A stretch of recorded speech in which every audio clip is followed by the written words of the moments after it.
yang karena kasih sayangnya katong semua ada di pagi hari ini, dan oleh tuntunan Roh Kudus kita diingatkan untuk mencari Tuhan di kebaktian ini.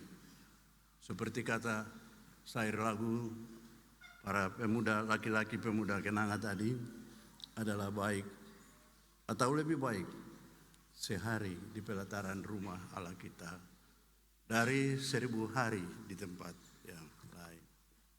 Karena itu, lewat kesempatan ini, beta mau bilang para Bapak Ibu semua di Jemaat Kategorial TNI Angkatan Darat Pinel Menteng Atas, berbahagialah Bapak Ibu dan beta yang diperkenankan Tuhan menyediakan bait Allah untuk tempat kita ada di sana.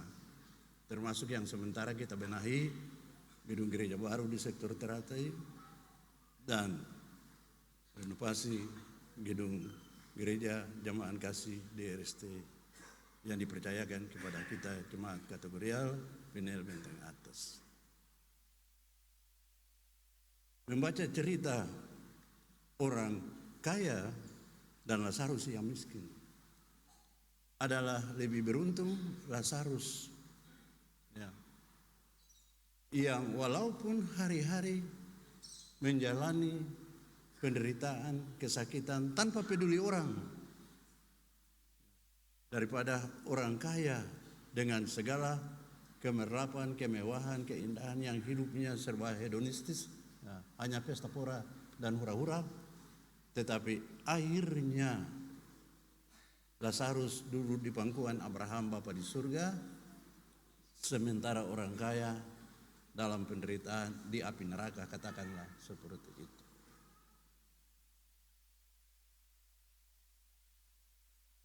Apakah keinginanmu?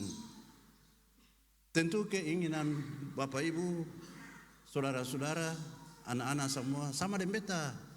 Katong ingin kalau pada akhirnya katong mengakhiri kehidupan katong di dunia ini, katong ada di pangkuan Abraham, ya, yaitu di surga rumah Bapa. Hari ini dan minggu ini katong diajak untuk bersyukur bersama GPM, ya, dan tetap melakukan kebaikan. Itu tema bulanan. Sedangkan tema mingguannya peduli terhadap sesama. Mengapa harus bersyukur? Karena hampir semua isi firman Tuhan, khususnya kitab-kitab Mazmur, menekankan bersyukurlah kepada Tuhan sebab Ia baik, bahwa kasih setianya dari selama-lamanya sampai selama-lamanya. Oleh karena kasih setianya, Gereja Protestan Maluku tanggal 6 September kemarin berusia 87 tahun. Dan tema-tema sepanjang bulan Hari Gereja Protestan Maluku ini begitu luar biasa. Mengajak kita semua untuk bersyukur kepada Tuhan dengan catatan tetap melakukan kebaikan. Orang-orang yang tahu bersyukur, maka dia pasti akan didorong untuk melakukan yang namanya kebaikan sebagai wujud bahwa dia menerima segala sesuatu dari Tuhan, pemilik semuanya itu, dan dia menghargai pemberian Tuhan itu, lalu mau memanfaatkannya seperti yang Tuhan kehendaki.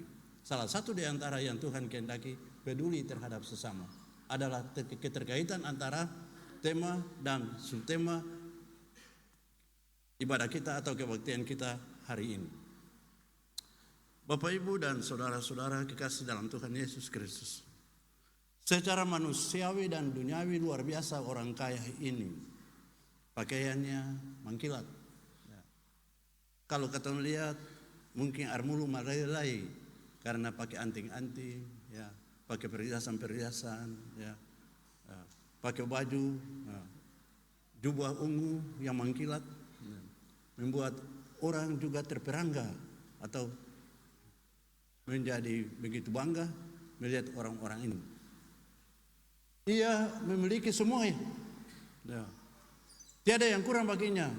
Rumah yang bagus, perlengkapannya lengkap, makanan-makanannya juga begitu. Terserah dia mau apa, Semua tersedia. Beda dengan Lazarus, orang miskin. Lazarus dulu di muka pintu, kasihan-kasihan. Ya.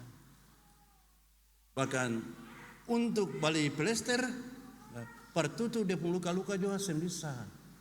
Sehingga anjing, dalam cerita ini ya, sehingga anjing menjilat borok-boroknya itu, luka-lukanya itu. Lalu Bapak Ibu, ya, dia ketika sudah lapar dan di saat tuannya makan, dia juga ingin makan dari apa yang jatuh di meja tuannya.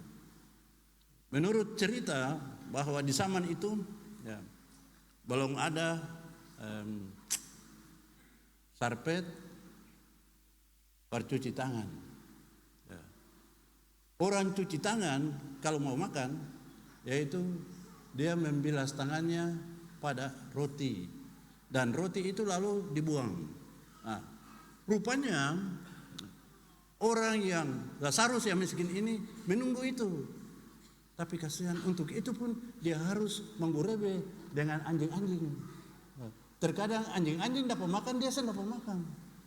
Tapi orang kaya, saya mau tahu tentang itu. Dia mau makan kah? Dia mau makan kah? Dia mau hidup kah? Dia mau mati kah? Dia mau tahu. Itu prinsip orang kaya. Dan ketika film Tabula Bale ya, yang digambarkan dalam perikop bacaan ini, yaitu ketika duduk mati. Orang miskin mati kemuka, Lazarus mati kemuka, baru disusul orang kaya ini mati. Dan diceritakan di sini, ini bukan cerita karang-pengarang, ini cerita yang diceritakan kepada kita, tertulis dalam Alkitab ini yang kita baca hari ini. Orang kaya itu dia ada di dalam penderitaan yang sangat dahsyat. Rasa haus yang tidak berkeputusan, kepanasan terus menerus sebab ada di tengah-tengah api yang terus membakar dan menyala dan menyala. Lalu dia angkat muka, dia lihat begini, Lazarus ada duduk di pangkuan Bapa Abraham. Lalu dia minta kepada Abraham, tolong dia doa. Bilang Lazarus, luncurkanlah tangannya, celupkan di air, lalu datang kas basah di pung lidah jua. Itu yang orang miskin ini, ya, yang orang kaya ini harapkan, agar dia merasa sedikit kesejukan. Tapi apa jawab Tuhan?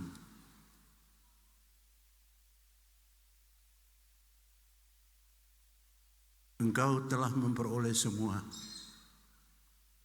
selama engkau hidup.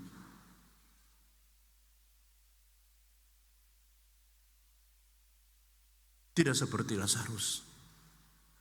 Dan di antara kami dan engkau ada jurang pemisah yang sangat jauh, yang tidak mungkin terjembatani. Ya.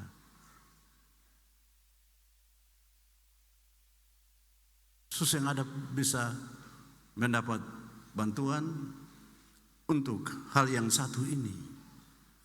Segala kemewahan, keindahan, kesenangan, semua engkau sudah dapatkannya selama hidupmu. Sementara Lazarus selama hidupnya hanya penderitaan, tangisan, air mata terus menerus.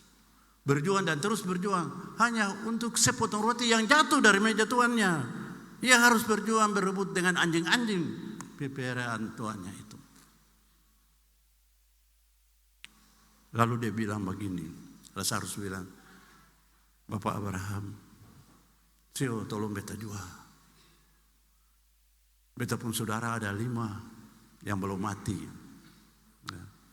Kalau boleh Bapak Abraham tolong bilang Lazarus, pi di beta pun rumah, beta pun bapak ada, lalu bilang per beta pun saudara-saudara, jangan bersama beta, supaya kalau nanti dong mati, dong menderita sama seperti beta. Ya. Tapi Tuhan bilang, Bapak Abraham bilang, oh bisa. Tapi Lazarus, orang kaya itu bilang, ya mungkin Karena ada orang mati yang bangkit dan pergi untuk kasih tahu dong akan sadar dan ingat. Tapi apa kata orang kaya? Ya. Walaupun orang mati dibangkitkan sekalipun untuk mengetahui mereka. Sudah begitu keras hati mereka. Karena sudah terbiasa dengan kemewahan, kekayaan, dengan harta, dengan pangkat, jabatan, kedudukan, dan kesenangan duniawi ini. Ya. Maka hati mereka begitu keras untuk bisa berubah. Sekali lagi, hati mereka begitu keras untuk bisa berubah.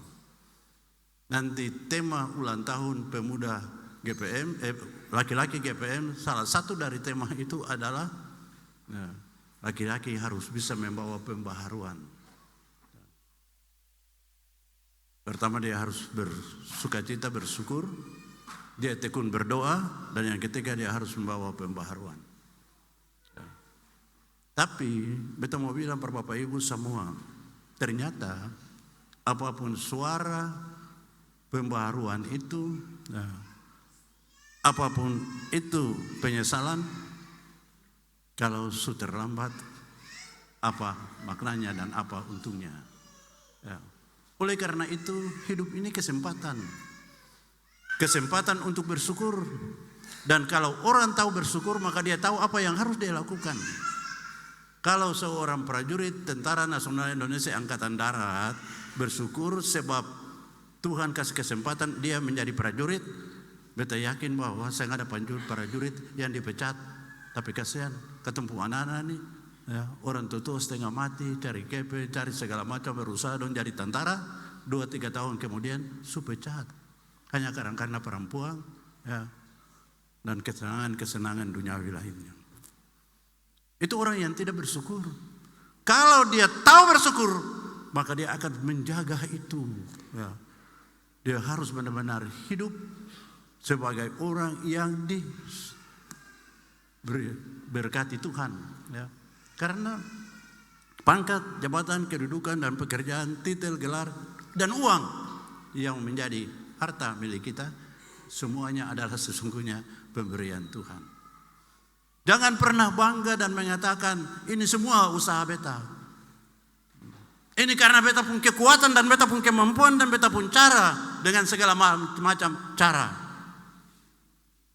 Tapi harus bilang Tuhan ini, kalau Tuhan sayang beta, saya berkati beta, biar beta kerja siang malam sampai tulang-tulang patah lagi, ya.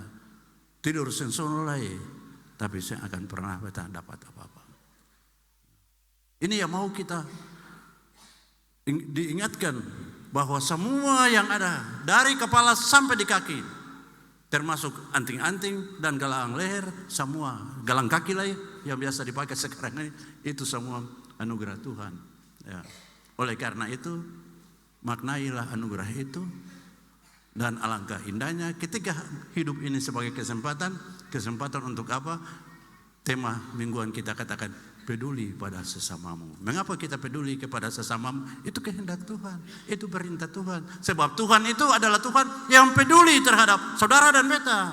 Oleh karena Tuhan peduli pada saudara dan beta, maka ketemu terpelihara siang dan malam. Nah, maka ketemu pada saat berseru Tuhan dengar, Tuhan jawab. Dan karena itu alangkah indahnya dan baiknya kalau ketun juga punya kesadaran sebab Tuhan sayang beta, Tuhan peduli per beta, maka beta sebagai suami harus sayang beta pun bini, beta sebagai orang tua sayang beta pun anak-anak. Sebaliknya begitu, bini sayang laki, anak-anak sayang orang tua, adik sayang kakak, kakak sayang adik, saudara yang satu dengan saudara yang lain saling sayang. Itulah wujud kepedulian, dan itulah yang dikatakan dengan kasih yang sesungguhnya. Ya. Kasih tidak pernah membedakan orang karena pangkatnya, karena jabatannya, karena hartanya, karena gelarnya, karena titelnya. Alangkah bahagianya Bapak, Ibu, saudara-saudaraku ketika karena memang dalam kelemahan dan ketidakberdayaan katun sempung apa-apa. Tapi ketika kita mengakhiri hidup di dunia ini, surgalah tempat. Sebab apa? Di dunia ini semua cuma sementara. Tapi ketika kaki, tangan lunjur iko kaki di peti yang cuma 2 atau 1 meter itu, dan dikubur juga yang seperti itu, maka segala sudah tidak berarti lagi. Semua yang indah, semua yang enak, semua yang sadap, semua itu sudah tidak bermanfaat lagi. Karena sengsara yang akan mengikuti kita sepanjang hidup kita dalam keabadian itulah sengsara abadi. Sengsara di dunia ini seperti orang miskin itu hanya sementara saja.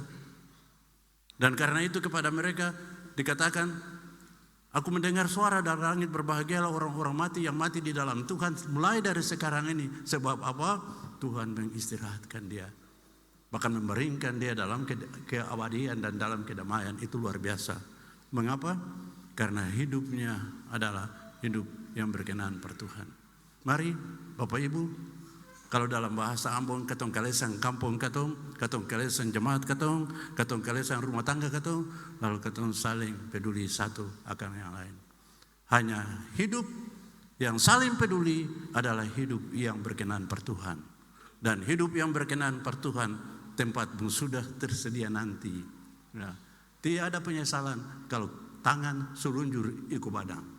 Tiada akan artinya lagi penyesalan kalau masuk di dalam tanah atau dalam kubur.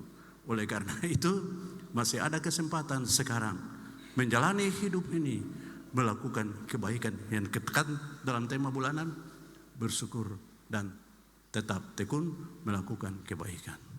Tuhan memberkati Bapak Ibu Saudara, dan berbahagialah semua orang yang bertelinga, karena hari ini ia mendengar, juga mendengar bahwa pembangunan gedung gereja teratai menunggu partisipasi saudara dan beta untuk diresmikan. Diharapkan Desember tahun ini kita bisa resmikan gereja itu. Amin.